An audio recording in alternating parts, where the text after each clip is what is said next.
Bonjour la famille, je suis trop content de vous retrouver ce matin encore une fois.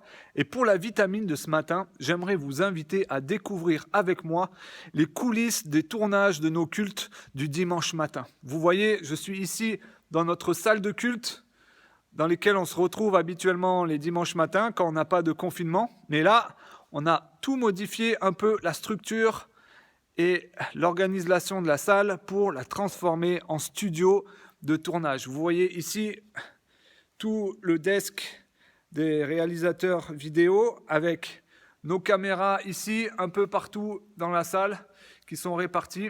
Et vous voyez que notre estrade sur le fond, on l'a transformée en plateau de tournage avec des jolies lumières qui ont été faites par notre équipe Sono et Lumière. Donc un grand merci à eux. Donc vous voyez, on s'est adapté, on a été flexible pour trouver des bonnes solutions pour pouvoir vivre le culte chaque semaine. Et ce matin, pour notre vitamine, j'aimerais non pas vous proposer un encouragement pour vous, mais j'aimerais vous proposer que vous puissiez être un encouragement pour toutes ces équipes, toutes ces personnes qui, dimanche après dimanche, semaine après semaine, nous permettent de vivre un culte et de rester une église tous ensemble. Et je me suis appuyé sur un des passages que l'apôtre Paul a écrit à son disciple Timothée. Dans 1 Timothée au chapitre 1, on voit combien Paul exprime son affection et sa reconnaissance pour son ami Timothée. On voit qu'il l'aime passionnément, on voit qu'il l'encourage.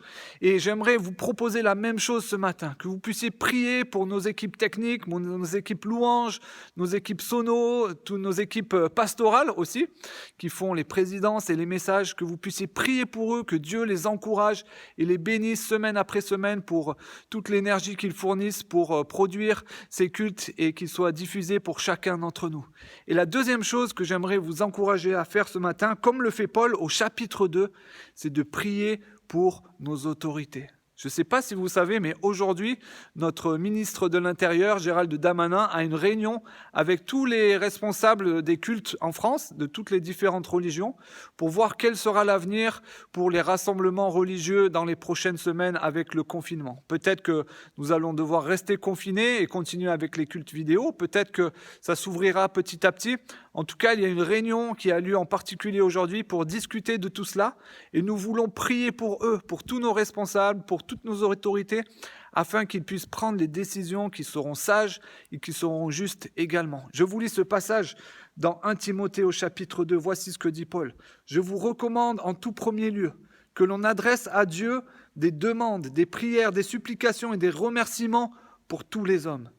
Que l'on prie pour les rois et pour tous ceux qui sont au pouvoir, afin que nous puissions mener à l'abri de toute violence et dans la paix une vie qui exprime dans tous ses aspects notre piété et qui commande le respect. » Quel encouragement pour nous à prier pour être reconnaissants pour les hommes. C'est ce que nous voulons faire ce matin. Merci pour tous les hommes et les femmes qui sont dans notre Église, à qui Dieu a donné un don pour faire ces cultes dimanche après dimanche.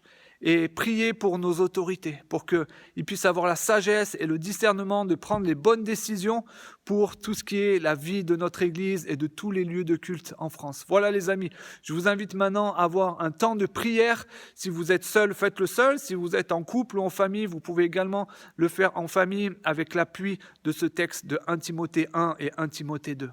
Bonne journée les amis, je vous aime très fort et je vous dis à très bientôt.